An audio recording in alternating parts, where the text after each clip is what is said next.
सभी को मेरा नमस्कार। भारतीय ज्योतिष विज्ञान को लेकर हम व्याख्यान श्रृंखला चला रहे हैं और गणित ज्योतिष, जो कि ज्योतिष विज्ञान का सबसे प्रमुख भाग है, उस पर चर्चा चल रही है। और मैं आपको ये याद दिलाना चाहती हूँ कि ये जितनी भी चर्चा हम कर रहे हैं, ये ज्योतिष शास्त्र के जो प्रणेता हैं पराशर मुनि, उनके ज्योतिष शास्त्र पर आधारित है। उनका शास्त्र का नाम है होरा शास्त्र। तो उन्हीं को आधार मानकर हम इस चर्चा को कर रहे हैं। और आज उसी श्रृंखला में मैं आपके सामने विंशोत्तरी दशा को उदाहरण के द्वारा समझाऊंगी। पूर्व व्याख्यान में हमने विंशोत्तरी दशा पर चर्चा की थी कि दशा का निर्धारण किस प्रकार से होता है और दशा का क्या महत्व है, और उनमें जो सबसे महत्वपूर्ण दशा है विंशोत्तरी दशा, उस पर हम चर्चा कर रहे थे।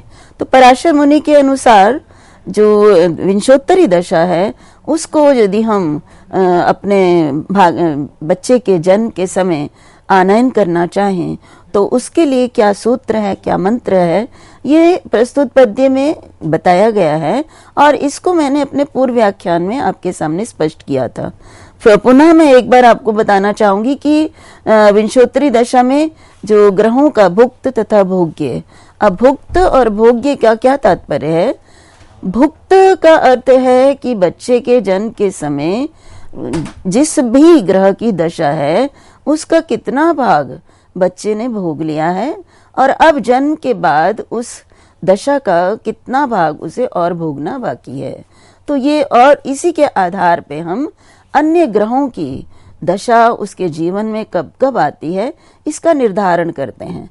तो उसके लिए देखिए जो सूत्र है ये इस पद्य में है। दशामानं भयातघ्नं भभोगेनोद्धृतं फलं भुक्त वर्षादिकं ज्ञेयं दशावर्षाच्च संशोध्यं शेषं वर्षादिकं भोग्यं दशाया भवति ध्रुवम। तो जैसा कि मैंने पूर्व में भी बताया कि इसका सूत्र क्या है, भुक्त और भोग्य आनयन का क्या सूत्र है, तो इसमें भयात और भभोग के विषय में भी मैंने पूर्व में चर्चा की थी। तो उसी को मैं आगे बढ़ाते हुए ये समझाना चाहती हूँ कि हमें अब विंशोत्तरी दशा का आनयन जब करना है तो उसके लिए क्या करना होगा। भयात जब हमें प्राप्त हो गया तो दशामानम भयात अग्नम, तो दशा का जो मान है, जो ग्रह दशा निकालने की विधि भी मैंने आपको बताई थी कि किस ग्रह की कौन सी दशा होगी, इसकी विधि पराशर मुनि ने बताई, उसका वर्णन मैंने पूर्व में किया आपके साथ। तो उसके अनुसार जब दशा के वर्ष हमें प्राप्त हो जाते हैं और भयात प्राप्त हो जाता है, तो भयात और दशा के वर्षों को परस्पर गुणा कर लेते हैं और उसके बाद उसको पल इत्यादि में परिवर्तन, पलों में परिवर्तन कर देते हैं। और फिर जो हमारा भभोग है उसको भी पल में परिवर्तन करके, और उस भभोग से हम जब भाग दे देते हैं उस भयात और दशा वर्षों के गुणन पल को, तो जो हमें प्राप्त होता है वो भुक्त वर्षादिकम। तो वो जो हमें वर्ष आदि प्राप्त होते हैं वो क्या होते हैं? भुक्त, अर्थात जन्म से पूर्व ये जो है समय जो है वर्ष भोगे जा चुके हैं इस ग्रह के, और फिर उसको जो हम दशा के कुल वर्ष हैं उसमें से यदि घटा देते हैं तो जो हमें प्राप्त होता है ये बच्चे के जन्म के समय उस ग्रह की दशा का भोग करना अनिवार्य होता है, भोग करना शेष बचा है। और उसके भोग के बाद फिर जिस क्रम से दशाओं जो है ग्रहों का वर्णन किया गया है और जितने उनके वर्ष बताए गए हैं उनके अनुसार उसे अपने जीवन के 120 वर्षों में, जो कि यहाँ विंशोत्तरी दशा में 120 वर्ष की आयु मानकर कहा गया है, तो उसमें उसको भोगने पड़ते हैं। तो मैं आपको उदाहरण के द्वारा यही समझाना चाहती हूँ कि किस प्रकार से हम विंशोत्तरी दशा का आनयन करते हैं। तो देखिए उदाहरण में यदि किसी बालक का जन्म नक्षत्र मृगशिरा है और भयात 37-5 है और भभोग जो है 55 घटी 25 पल है। भयात 37 घटी 5 पल और भभोग 55 घटी 24 पल। अब भयात मीन्स जो बीत चुका है और भभोग मीन्स जो उसको भोगना है, जो जन्म के समय के बाद जो उसको भोगना है। अब देखिए कृत्तिका नक्षत्र रोहिणी और मृगशिरा, हमने आपको बताया था कि मृगशिरा नक्षत्र है तो कहाँ से गिनेंगे हम? कृत्तिका से आरंभ करके मृगशिरा तक हम गिनेंगे तो कृत्तिका, रोहिणी और मृगशिरा, तो ये 3 संख्या आती है। और ग्रहों में जो 3 संख्या है वो सूर्य, चंद्र और मंगल, तो मंगल की है। तो इससे ये हमें स्पष्ट हो गया कि उस बालक की जन्म के समय मंगल की दशा है। अब मंगल की दशा है तो मंगल की दशा के वर्ष होते हैं 7। तो यहाँ यही प्रश्न था कि क्या 7 के 7 वर्ष उसको मंगल की दशा ही भोगनी पड़ेगी? तो ऐसा नहीं है। जन्म तक उसने उस दशा का कितना भाग भोग लिया है ये निकालना पड़ेगा, और फिर उस भोग को निकालकर और फिर हम दशा के कुल वर्षों से घटाएंगे, तभी हमें प्राप्त होगा कि अब उसके जीवन में जो है सबसे पहली दशा मंगल की है, तो मंगल के कितने वर्ष उसको अभी और भोगने हैं 7 वर्षों में से। तो यहाँ देखिए, हमने अभी इसको उदाहरण से मैं स्पष्ट करती हूँ। जैसे भयात हमारा कितना है? 37 घटी और 5 पल। और घटी और पल को जब हम पल में परिवर्तित करते हैं तो 37 घटी को हम 60 पल, एक घटी में 60 पल होते हैं, तो 60 से गुना करते हैं और गुणनफल में फिर 5 घटी और जोड़ देते हैं, तो हमारे पास जो है लब्धि होती है, जो प्राप्ति होती है वो होती है 2220 और 5 2225 पल। तो ये हमें पल प्राप्त हो गए। इसी प्रकार से जो भोग है, जो भोग करना है उसको, उसका जो यदि हम पल में परिवर्तित करेंगे तो 55 घटी 25 पल है वो भोग। तो 55 को भी पल में परिवर्तित करेंगे तो 55 को 60 से गुणा किया तो 3300 आ गया, और फिर उसमें 25 पल और जोड़े तो हमारे 3325 पल हमारा ये भोग आ गया। तो अभी हमने ये सूत्र पढ़ा था कि भोग से जो भयात को क्या कर देते हैं? गुणा कर देते हैं। तो हमने जब गुणा किया तो हमारे पास क्या आ गया? भुक्त काल आ गया हमारा। जैसे 100 जो है 15 575। देखिए यहाँ पे भयात में जो दशा वर्ष हैं उनसे गुणा अवश्य करनी है। जब हमने भयात प्राप्त कर लिया 2225, तो जो दशा के वर्ष 7 हैं मंगल दशा के, उनसे इसका गुणा करेंगे तो जो गुणनफल प्राप्त होता है ये हमारे सामने है 15 5 7 5। ये जो गुणनफल है ये इसको हम क्या करेंगे? भभोग से भाग कर देंगे। तो भभोग से जब हमने भाग किया तो हमारे पास जो प्राप्त हो गया वो भुक्त काल प्राप्त हो गया, अर्थात इस दशा के इतने वर्ष भुक्त हो गए। तो यहाँ पे 15 5 7 5, इसको जब हमने 3 2 2 5 से भाग किया तो हमारे पास जो प्राप्त हुआ वो वर्ष है। पहले वर्ष प्राप्त हुए 4 वर्ष, फिर उसके बाद 8 मास और 6 दिन। मतलब जैसे वर्ष है तो वर्ष में मास कितने हैं? 12, तो उनसे गुणा किया, फिर भाग किया भभोग से, फिर तो मास बन गए। इसी प्रकार से मास में दिन 30 होते हैं तो 30 से गुणा किया शेष को, और फिर उसको भभोग से भाग दिया तो 6 दिन हमारे पास प्राप्त होते हैं। तो इस प्रकार से जो भुक्त काल है वो हुआ 4 वर्ष 8 मास 6 दिन। अर्थात बच्चे का जन्म जब हुआ था तो मंगल की दशा थी, और मंगल की दशा के भी जो 4 वर्ष 8 मास 6 दिन पहले ही बीत चुके थे, तो अब जो बचा हुआ भाग है वो बच्चे को और उस ग्रह का भोगना है।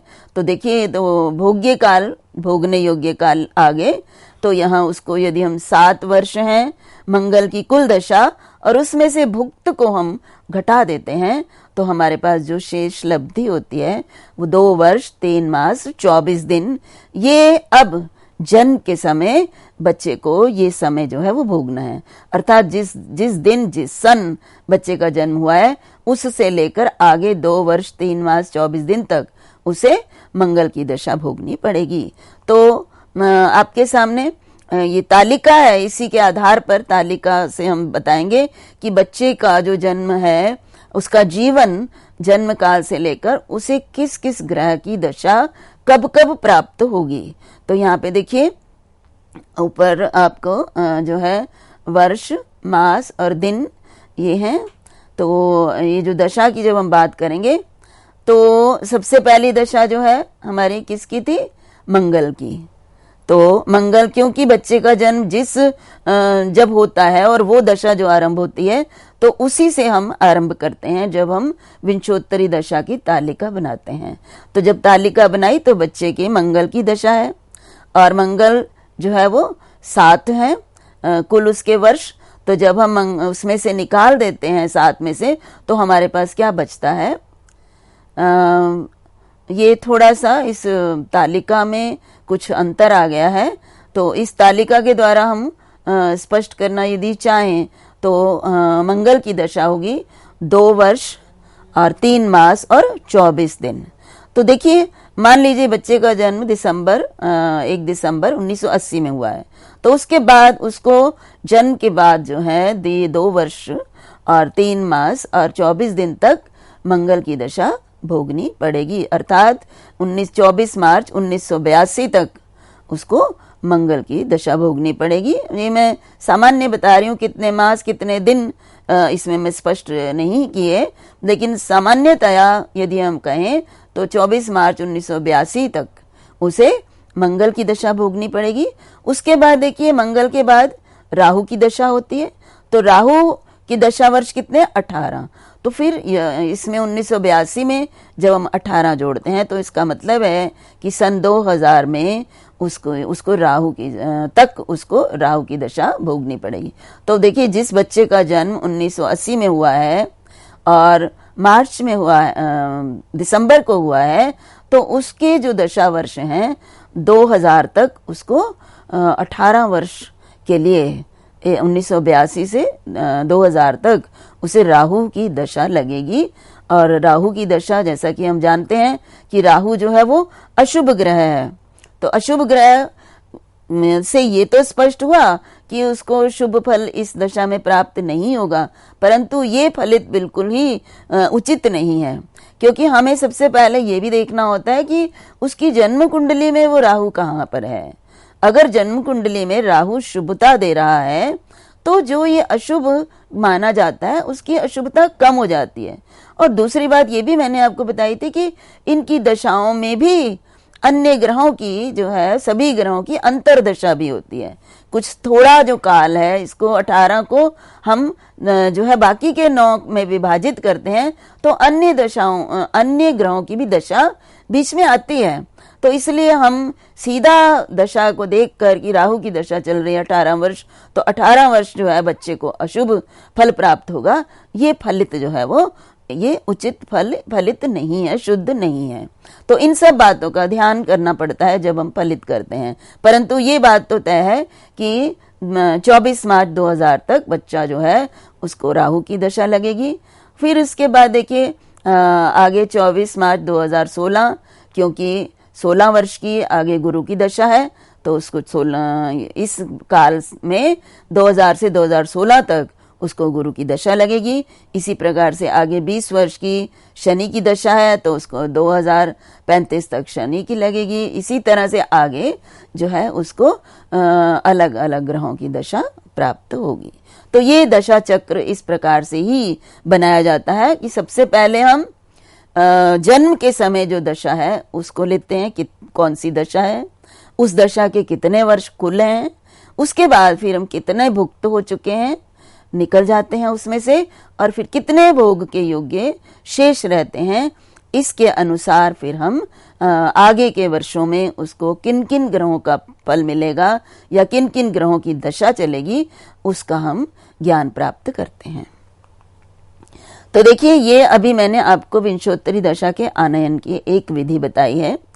पराशर होरा शास्त्र में विंशोत्तरी दशा आनयन की एक और विधि भी बताई गई है, और वो चंद्र स्पष्ट के द्वारा बताई गई है। पहले ही हम बता चुके हैं कि सूर्य स्पष्ट से भी, सूर्य के द्वारा हम दशा का ज्ञान करते हैं, सूर्य के द्वारा भयात भोग निकालते हैं इष्टकाल निकाल कर, तो और चंद्र स्पष्ट के द्वारा भी विंशोत्तरी दशा के आनयन की विधि पराशर होरा शास्त्र में बताई गई है। और वो आपके सामने ये पद्य है जिसमें ये सूत्र बताया गया है कि विंशोत्तरी दशा की आनयन की दूसरी विधि क्या है। तो ये पद्य है, स्फुट तरो हिमगुः कलिकात्मका ख ख गजैर विभजेत ऋक्षकम तदुडो वर्षगुणं च समाधिकम ख ख गजैर विभजेत फलमत्र। तो यहाँ पे देखिए इन्होंने पराशर जी ने बताया कि ये दशा किस प्रकार से चंद्र स्पष्ट के द्वारा आ सकती है। तो स्फुटतरो हिमगो अर्थात जो चंद्र स्पष्ट है ये पंचांगों में प्राप्त हो जाता है कि जिस दिन जिसका जन्म हुआ है उसमें उस दिन चंद्र जो है वो किस राशि किस अंश और किस कला पर है, उसको हम कहते हैं स्फुट चंद्र। तो स्फुट चंद्र स्पष्ट चंद्र, तो चंद्र स्पष्ट के कलिकात्मक उसके कला बना लीजिए, राशि अंश कला है तो उसको कला में परिवर्तित कर लेते हैं और कला में परिवर्तित करने के बाद 800 से उसको भाग देते हैं और 800 से जब भाग देते हैं तो जो कुछ हमें प्राप्त होता है वो क्या होता है, गत ऋक्षकम जो है, गत ऋक्षक मीन्स गत नक्षत्र हमें प्राप्त होता है। जन्म के समय का नक्षत्र क्या है और इससे पूर्व का नक्षत्र क्या है, इसका सबसे पहले ज्ञान किससे होता है, चंद्र स्पष्ट से। तो चंद्र स्पष्ट को कलाओं में विभाजित करो और 800 से, क्योंकि एक नक्षत्र के 800 जो है वो होते हैं अंश, पूरा का पूरा जो है 800 में पार करता है भचक्र। तो 800 अंश जो है उससे उसको भाग करते हैं तो हमारे पास जो प्राप्त होता है वो गत नक्षत्र हमें प्राप्त होता है।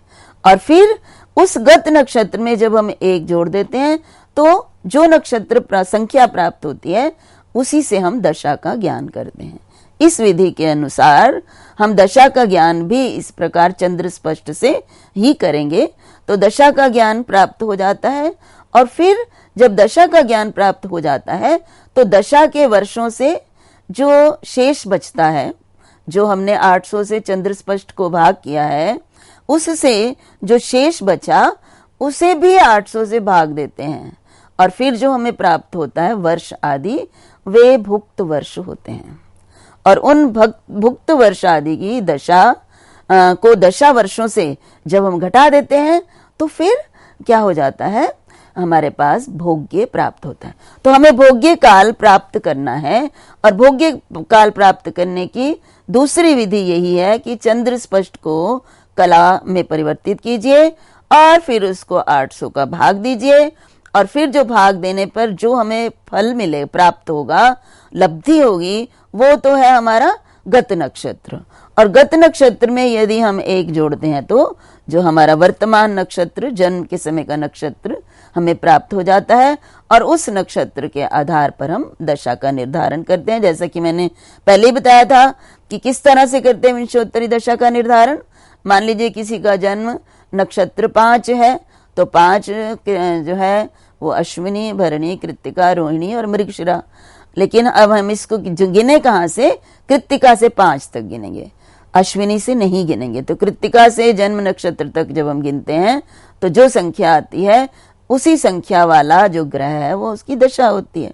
तो यहाँ पे देखिए तो हमें दशा पता प्राप्त हो गई किस ग्रह की है। और फिर जो हमारा शेष बचा था भाग करके 8 से, तो उसको हमें क्या करना है, उसे 800 से फिर जो है भाग कर दीजिए और फिर जो हमें वर्ष आदि प्राप्त होंगे वो भुक्त और फिर उनमें से उनको भोग में से घटाने से कुल जो दशा का भोग हमें मिलना है 7 जो भी वर्ष हैं उसमें से घटाएंगे तो भोग्य काल प्राप्त होता है। तो मैं इसको आपको उदाहरण के द्वारा स्पष्ट करूंगी। पहले मैं इसका जो पद्य है उससे जो सूत्र जो फॉर्मूला प्राप्त हुआ उसको ये आपके सामने है कि पहले स्पष्ट चंद्र कला को भाग कीजिए 800 से, लब्धि प्राप्त होगी, उसके बाद शेष भी प्राप्त होगा हमें। तो लब्धि क्या है, गत नक्षत्र, और गत नक्षत्र में एक जोड़ेंगे तो जन्म नक्षत्र बनेगा और जो शेष बचेगा तो शेष में दशा वर्ष गुणा करने हैं। ये ध्यान रखिएगा, शेष को 800 से भाग देना नहीं है, शेष में पहले दशा के वर्ष गुणा करने हैं और फिर जो प्राप्त होगा उसको 800 से भाग देंगे तो हमें भुक्त दशा प्राप्त होगी और जो दशा वर्षों में से फिर भुक्त दशा निकालेंगे तो भोग्य दशा प्राप्त होगी। तो इसी को उदाहरण के द्वारा आपके सामने मैं स्पष्ट कर रही हूं। उदाहरण में देखिए चंद्र स्पष्ट है 1, 29, 24, एक राशि, 29 अंश और 25 कला। ये चंद्रमा जन्म के समय चंद्रमा की ये स्थिति है। तो अब मैंने आपको बताया था कि चंद्र स्पष्ट को कला में परिवर्तित कर लीजिए, तो राशि को अंश में परिवर्तन करेंगे तो 30 से गुणा करेंगे, उसमें फिर 29 अंश जोड़ेंगे और हमारे पास 59 आ जाएगा। और 59 अंश हैं, इनको 60 से फिर गुणा करेंगे तो कला बनेगा, अंश कला। तो अंश, एक अंश में कितनी कलाएं होती हैं? 60। तो उस 59 को जब हम 60 से गुणा करेंगे तो हमारे पास 3540 बनेगा। फिर उसको उसमें 25 जो कलाएं हैं वो जोड़ेंगे तो हमारे पास हो जाएगा 35-65 कला। तो हमने यही सूत्र में पढ़ा कि स्फुट चंद्र को कलात्मक बना लीजिए। तो स्फुट चंद्र को कलाओं में परिवर्तित इस प्रकार से करते हैं और कला हमारे पास आ गई 3565। अब हमने क्या किया था, हमारा सूत्र का अगला क्या भाग है कि उसको हमें 800 से विभाजित करना है। तो 800 से जब विभाजित करेंगे तो हमारे पास जो लब्धि है, जो विभाजित करने के बाद प्राप्त होती है 4, और शेष क्या बचा हमारा 365। तो हमने यही सूत्र में किया कि जो 4 जो हमारी लब्धि है वो गत नक्षत्र होता है, और इसका मतलब गत नक्षत्र 4 है और उसमें फिर हमारा वर्तमान नक्षत्र यदि हमें प्राप्त करना है तो उसमें 1 जोड़ना पड़ेगा, तो 5। तो ये जो है उस बालक का जन्म नक्षत्र है। और 5 संख्या यदि गिनते हैं तो अश्विनी, भरणी, कृत्तिका, रोहिणी और जो है पुनर्वसु, ये जो है पुनर्वसु की आती है दशा। तो ये कृत्तिका से हम गिनेंगे तो 5 जो है वो कौन होगा? वो ग्रह 5 के स्थान पर ग्रह कौन सा है? गुरु। जैसे सूर्य, चंद्र, मंगल, राहु और गुरु। तो गुरु की दशा जो है उस बालक को जन्म के समय प्राप्त होगी। तो इस प्रकार से हमने इस विधि से जो बालक के जन्म के समय ग्रह की दशा प्राप्त कर ली है 16 वर्ष। तो अब जो है ये जो 16 वर्ष दशा प्राप्त हुई है, इसको शेष के साथ गुणा करना है। ये हमने उसी सूत्र में पढ़ा है कारिका में। तो शेष हमारे पास क्या बचा है? 365 शेष बचा ऊपर, और उसको यदि हम 16 से गुणा करते हैं तो हमारे पास जो प्राप्त होता है वो होता है 5840, 5840। और पुनः हमें इससे भाग देना है 800 से। तो जब हमने इसको 800 से भाग दिया तो हमारे पास जो प्राप्त हुआ वो 7 वर्ष और 3 मास 18 दिन। इसको हम भाग करके इसको पहले वर्ष, जो पहले लब्धि आती है वर्ष होती है, फिर उसके बाद जो है जो शेष बचता है उसको फिर हम मास बनाने के लिए 12 से गुणा करते हैं, और फिर भाग करके 800 से जो प्राप्त होता है वो दिन होते हैं।